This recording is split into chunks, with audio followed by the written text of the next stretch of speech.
Thanks so much. I mean, do we have interpretation here, or it's just English? No. Okay, so if I walk a little bit up and down, it's okay. So thanks for this nice introduction. You can take the microphone if you like. Yeah, I can, but I mean, if you're fine. If you're not, then I'll take the mic. Just let me know. We have recording for future. Recording. Okay, then I'll be like, as a singer. I'll try to be here then throughout my presentation, but we'll see. If I get a little bit kind of excited, then I'll move around. I mean, excited in terms of being here, that's for sure. I mean, I just thank Thorsten for this nice introduction. That this just, watching through the window of getting up this morning brought me back to 2006 when we were here with UNESCO Venice office and doing a summer school, one of the iterations of their summer school with a variety and diversity of students, including culture, nature, and all the other multidisciplinary approaches. I myself represent IUCN, which stands for the International Union for Conservation of Nature. Or nature conservation, as you wish. We celebrated 70th anniversary last year, so it's 71st. As many other international organizations or global organizations after World War II, there was a great need and enthusiasm for thinking globally and aligning approaches and setting some standards. So 71 years later, I'm here, and I'm really happy to be with you. My presentation titled "Interpreting the Interface Between Culture and Nature," since I come from the nature conservation community and worked in various fora and settings and context, it will incline a little bit to the nature side, but I'll try to shed light on where we basically meet, or where we feel that we meet. We working in nature conservation are trained to do that, but we very much work with communities, with people, and then we very much interact with all the cultural and spiritual dimensions of our life and our being. In that spirit, just a couple of slides on where I come from. So the organization, as some of you certainly know, probably the biggest global network, environmental network, that includes the different parts of the union, as we like to call it, and that also includes some members, so member organizations that span governments and research and NGOs. So it's pretty much of different types of organizations, and we also have a lot of experts. We have more than 10,000 experts associated to one of the 6 expert commissions that are just voluntary things. So I mean, if you feel invited, and you are, I mean, in terms of IUCN, experts are always welcome and invited. You can join one of the commissions. For example, an interesting one is on environmental and social policy. So that really deals with governance issues and with communities. We tend to say that we are a knowledge-based organization. We publish a lot, so there is a wealth of knowledge on various issues related to nature conservation and nature in general, and you can find it on our website or on our websites, because we have many specialized groups and technical groups and expert groups and ad hoc groups and task forces.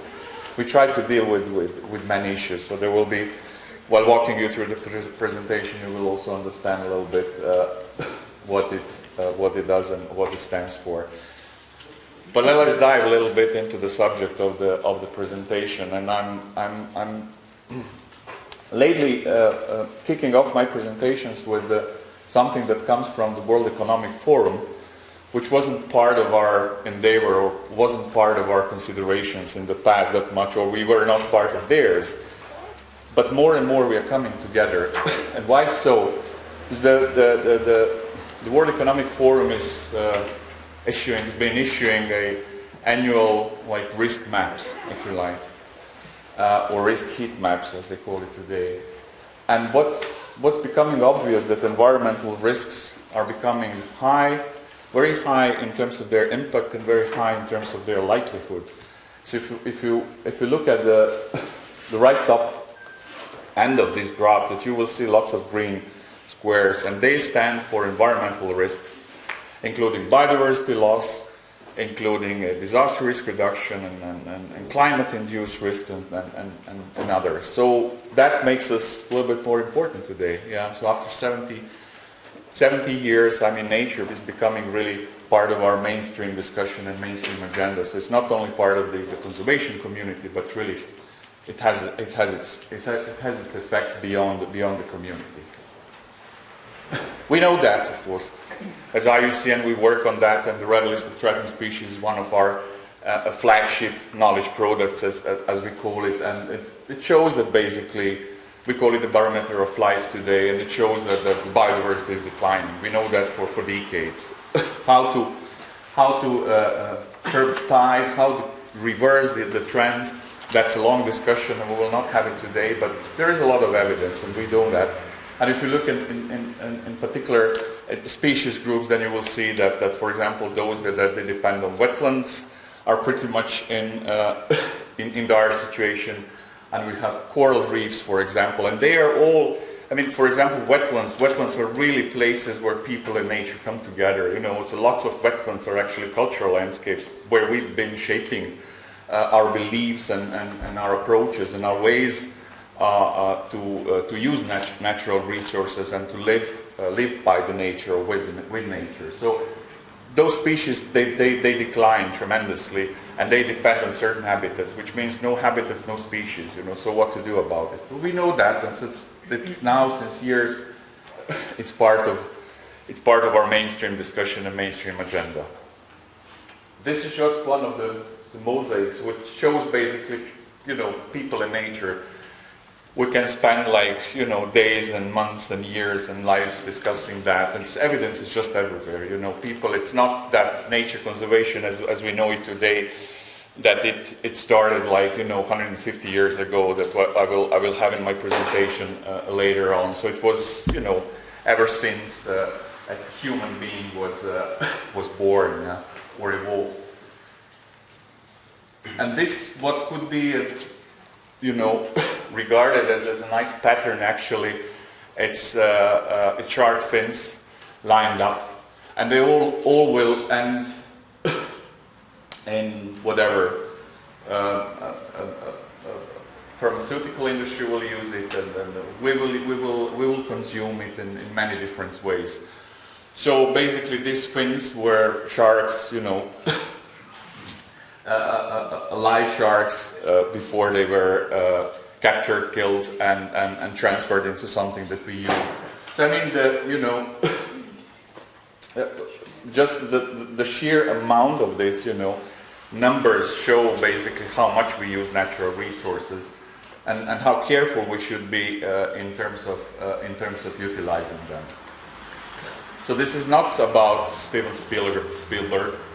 I mean, as we tend to say, or just few kills a year by shark. I mean, if you look at who kills most, us, sharks are just down there, It's like we have flies and all those little insects that are really high, that are dangerous. But it's something inherent in us, basically, fearing sharks. This is for the pharmaceutical industry. This is for the food industry, and so on and so on. And this is a little bit on how we interpret nature. So a picture taken, I think it was in the Natural History Museum in Prague. So only 150, 170, 130 years ago, that was the way how we were learning about nature. And actually naturalists were going hand in hand with hunters during their hunting campaigns, actually, and they were measuring, they were drawing, and so on and so on. So we were learning about nature, and nature conservation was born in a much different way than it is today. This is not very popular today. You will see it around the place, but basically that's not the way how we interpret nature, or at least we don't try to interpret nature. We don't promote these ways any longer. And this is just to show a change in the landscape 200 years back. That's the Danubian floodplains in the central part of the Danube River. From what it was before first human intervention, and actually before humans settled in numbers in that area some 200 plus years ago, to what it is today. So if you see it's like, a natural meandering river to what it is today, pretty much stretched up and straightened. It's not something that crosses our mind when we look at nature today. We take it for granted as if it was always like that, but it was much different before. So our intervention in the landscape is really massive, not just in urban areas, but in general. So what have we achieved? So where we are today after first 150 years. This picture is from the Yosemite National Park. So it's a discussion whether it's Yosemite or Yellowstone. You know that what was the first protected area, what was the first national park. It doesn't matter. It matters that then John Moore and Theodore Roosevelt on this picture were standing there. We're very proud of that landscape of the place where they live, where they dwell. And then they said, let's protect it, let's do something about it. So it's not about like hunting preserves for wealthy people centuries ago. It's a different approach. So that's why we say that nature conservation as is today was born like 150 years ago. Sometimes we say, oh, that area was conserved like centuries ago, but it was in a different way. And it's different, our understanding of indigenous people's living in nature, living with nature, with natural resources, so that's different. But the modern concept of protected areas and nature conservation was born around these years and somewhere in this area. And this is the Yosemite National Park today. Sometimes if you zoom in, you will see free climbers over there, so it's a different way how we interpret and how we use nature over 150 years. Approaches have evolved a lot, and what I was just saying, that from what it was just kind of emphasis on space, on landscape, on nature, or on that visual impression that we have, turned into something that's much more complex, much more inclusive, with people being really part of it. So it's very at the very heart of our understanding how we deal with nature, how we treat nature, how we manage nature, how we conserve nature. So that's why these pictures. So it's pretty much a sort of a people-centered take on that. And IUCN and ICOMOS and other organizations have that sort of initiative today. It's called People-Centered Initiatives. We really look into where's our place in that, and what we do with nature that's shrinking around us. And that leads us to something that's much more prominent today. So there's a lot of literature on that. I really invite you to read through. Is basically governance versus management, or governance and management. So what was for us a very essential piece of dealing with nature conservation was management. So how we manage nature. So you have a piece of land that's important for various reasons, for its nature, for its cultural heritage, for its spiritual values, So how we manage it. But when you start managing, then you realize that basically your hands are tied. So there is something that precedes management, and that's governance. So who is deciding in the first place what to do with that place, with that area? So who are the rights holders, the stakeholders in that discussion? Who is responsible, who is to be held accountable? So more and more we discuss about governance, where it really starts, decision making. And for that we have come up with what we call a green list of protected and conserved area standard that really looks into indicators that do not speak only about management, because sometimes it's very late when we start managing, and we realize that basically we cannot go far with management because some decisions have been taken, and those who are responsible to manage, or those who live there, are actually haven't been asked for. So that's the challenge, and that green list standard stands exactly for that. In terms of protected areas, this is just to point at at the global standard that we followed. It's the protected area category system, but I will not go into. So for you just to know that what we did as IUCN, as other organizations, we just tried to standardize the approaches a little bit. So you'll find in many national legal frameworks, and then you will find it in many other volumes that people refer to national parks and landscapes and so on. In terms of certain categories, basically nature and culture comes really nicely together. For example, in protected landscapes, you have a lot of protected landscapes that were shaped by human activity. Of course, in national parks as well, you know, so that the occurrence of people in certain area that has shaped up its very form, if you like, its structure. It's very important for some of the nature conservation or protected area categories. So protected areas are not just for conserving nature. They still have that goal, but it's also to preserve its associated ecosystem services and cultural values. And then bringing us really to where we are today, this point in time, it's something that we call nature-based solutions. So if you read some nature conservation literature from like 15 years ago, yeah, still there was nature, it was just nature, you know. It wasn't like, you know, climate change wasn't there, disasters were not there, you know, flood mitigation wasn't there at all, or almost at all. But now today's nature-based solutions is something that we really look into more actively and engage on with. So how can we use natural ecosystems actually to buffer against climate risk? And climate risks are just everywhere, you know, and just engineering doesn't help. And I know that there is a lot of considerations around a risk management, disaster risk management with cultural heritage under the World Heritage Convention, and that's something that we dealing with nature that we can help a great deal. So basically use existing nature or restore nature into mitigating some risks or adapting to some risks. And there will be more of it. In terms of our big framework, there are a number of conventions, global conventions, that deal with nature and in one way or another, or where nature and culture meet, especially under the World Heritage Convention. But it's also the Ramsar Convention. That's a very unique convention that deals with conservation and preservation of wetland areas. It's often regarded as something that ornithologists support and advocate for, and bird lovers, but it's not.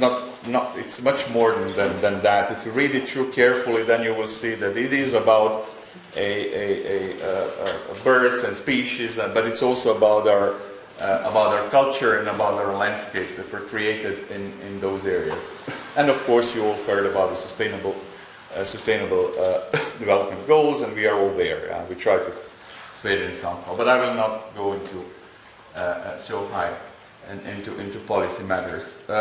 I will just shed light a little bit on some of the conventions and some of the examples. So the World Heritage Convention is probably the one where nature and culture come together and work together because of different types of World Heritage sites. But it's for the very notion of outstanding universal value. So outstanding universal value can be formed and created in many different ways, and it's often basically something that's done by humans, you know, so that we living in certain area that we also contribute to that outstanding universal value. IUCN is the advisory body on natural world heritage, of an official one.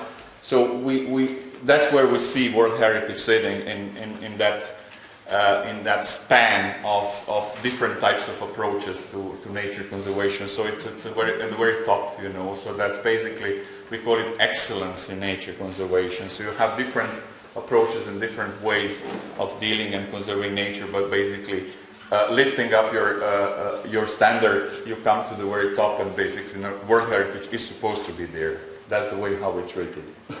Few examples of World Heritage sites Of interest probably for this discussion, as for example, is the natural cultural heritage of Offit Lake or the Offit region. It's an interesting case because just these days there was an announcement that the IUCN proposed to extend it onto the Albanian side of the lake. So far was inscribed and is inscribed in North Macedonia only, but now there is an evaluation and recommendation to expand, but at the same time there are some issues taking place around that threat this area. So it might be there's a long-standing discussion on having having Offit Lake on the danger list. We will see what the World Heritage Committee will decide on that. But certainly it's very encouraging news that basically the Albanian part of the lake will be included, so that one lake will be actually one World Heritage Site. And it's very interesting for its spiritual values, for its religious values, and for where people decided actually to settle in a way and to develop it as an educational center and a center for teaching and learning, and of course as a religious and spiritual center in that really unique natural place. And Offit Lake holds lots of values in terms of nature only. There is another one. It's also transboundary, and Thorsten mentioned transboundary. It spans Hungary and Austria. It's Fertőhanság on Neusiedlsee, and it's just one of the watchtowers, basically observing this vast wetlands and the lake and all the reed beds. But it's not only because about that. It's also about the Hallstatt culture and the Romans who inhabited the area and left a lot of heritage to us. And for all those reasons, basically, Fertőhanság was inscribed on the World Heritage List. If you go there, you can have a beautiful day spent in the area watching birds. You can really enjoy this little breeze that's always there. But around, if you walk through the little towns and villages, then you can really enjoy the culture of the area that's very specific. The Alois Lang, who is a long-standing sort of curator or a manager for visitors and behind lots of educational programs. Once we met somewhere elsewhere actually, and I asked them, would you live here? He said, because the landscape was similar. He said, yeah, but there's only one thing that I miss, and that's that every day's breeze. So there's a lot that makes us connect to certain place.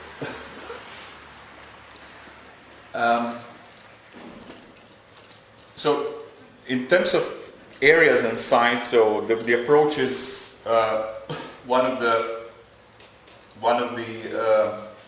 the key parts of it is basically designating certain areas into protected areas, and I mentioned that a couple of times.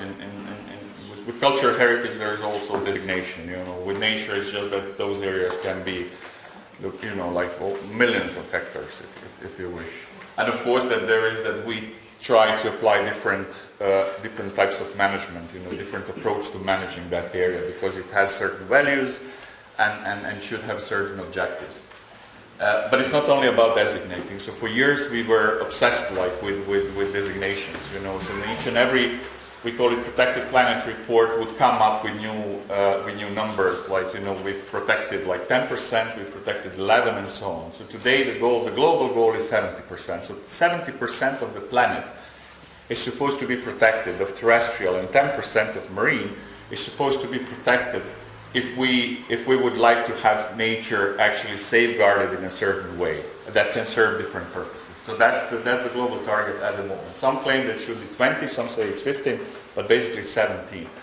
So if you wish, it's every 1.7 square meters that so if you have 10, then it's 1.7 square meters. So that's basically, it's a lot of land. It's a lot of land, it's a lot of ocean that's supposed to be managed in a certain way.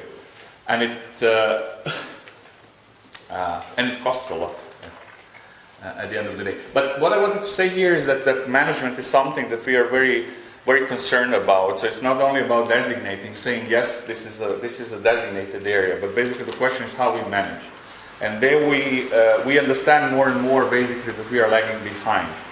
So for the 12% of the protected land globally, how much of it is really effectively managed? So it's a question for all of us. It's a particular question for us professionals in this area. But we realize that it's much behind that 12%. So of what is protected, officially designated, it's just very few persons are being effectively managed. And moreover, today we don't talk about protected areas as they were conceptualized 150 years ago with Yosemite and other national parks in Australia and Europe and elsewhere in the Balkans. Is that today we are adding a new layer to it, and we call it conserved areas. So conserved areas are those that are not officially designated, but they are managed in a way that basically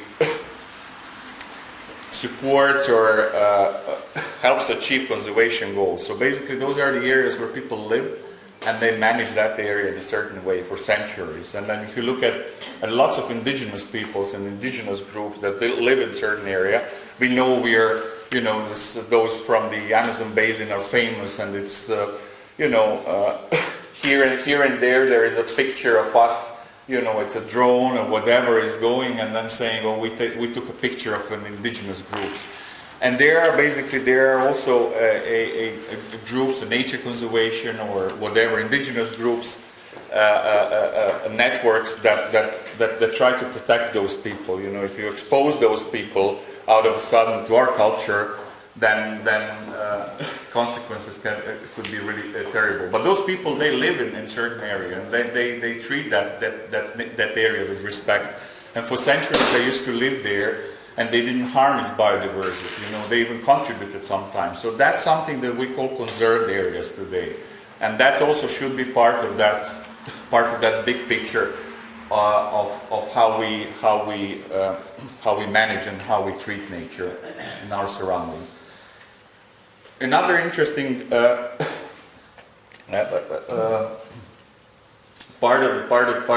of our work are sacred sites. Sacred sites, I would say, deserve a conference themselves in their own right. It's a big area. What we know is that it's lots of places, from a single trees to big areas that are considered as sacred sites by people who live there. I know that there are experts here in the audience about that. But the issue is that those areas are not recognized by those. They are not recognized at all in many places. So there is no way to protect them, except of course for those custodians and guardians, people who consider them sacred. But they are exposed to threats, various threats. So the way sometimes to protect it is through nature conservation laws. And that's why we deal with sacred sites a great deal. We try to really encompass sacred sites in protected areas, because sometimes they are really preserved landscapes. One wouldn't say that this is a sacred site, but it is. And this site is very important for people who live there, for the Altai people. That's the Golden Mountains of Altai. What they call this valley for them, it's an umbilicum, and the mountains around are sort of gods, and good and bad ones. But this valley is is the central place. So they believe that if they protect this valley, then that they will live in harmony, and they will live in peace and harmony. And blissfully, and that's why this valley is very important for them. But there is no way to persuade any government, or there is no way to persuade their government to say, okay, so let's then conserve it. Let's not build a road there, because it is on the crossroad that's very interesting for a pipeline, for example. But they can protect it as a nature conservation site, as a protected landscape. So that's the way how we can support protecting sacred sites. Drawing to a close, and I guess that Matteo will speak about it more tomorrow, because that's part of UNESCO, this Man in Biosphere, as well as the World Heritage Convention. Just want to say that what was in 1971 or 72, it was a very sort of a far-sighted and very advanced idea of actually promoting places where people and nature actually live in sort of harmony, and that are grounds for sustainable development. It was a very advanced idea, like 45 years ago. You know, talking about sustainable development was a little bit like, who are these people? But that's actually what's it made prominence. You know, this concept and this idea. That's what it is all about. You know, how are we going to look like, or how is this planet? But basically, that's just a proxy for our thinking. How are we going to look like in 100 years ahead? Will this planet be enough to sustain our needs and our wishes and our ideas about progress? So that was actually, that discussion was taking place in the early 70s, and the concept of biosphere reserves was born, where they have part of a biosphere reserve is to conserve, part of it is to educate, part of it is to provide development opportunities, and so on and so on. So there is this scheme basically shows how it works. And this is one recently a designated biosphere reserve. It's called BakuPod. It's part of something.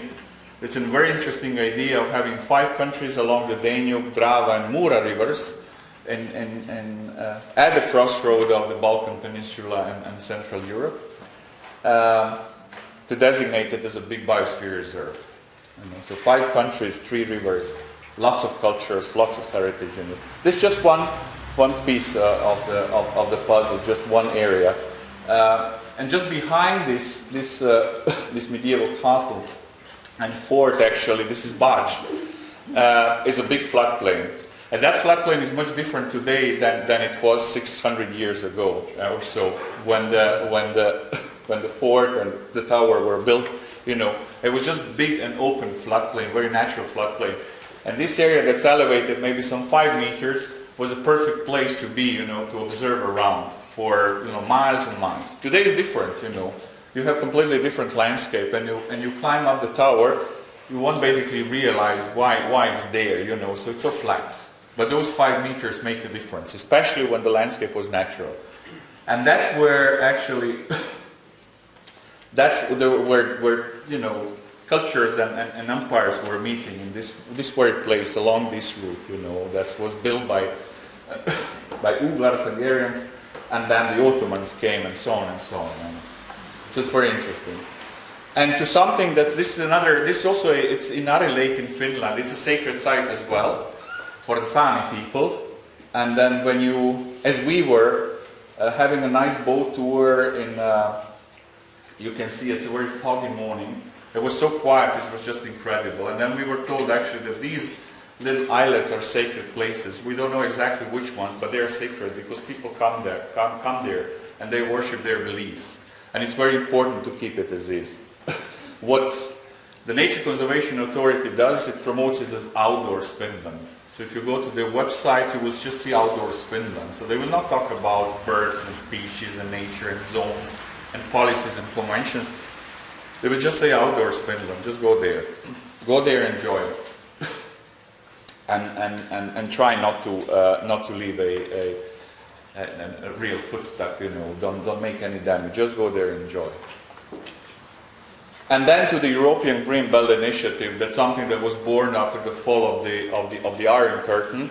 And you can see this little piece of Greenland over there. That's basically the former Iron Curtain, which wasn't accessible. Of course, it was banned for people.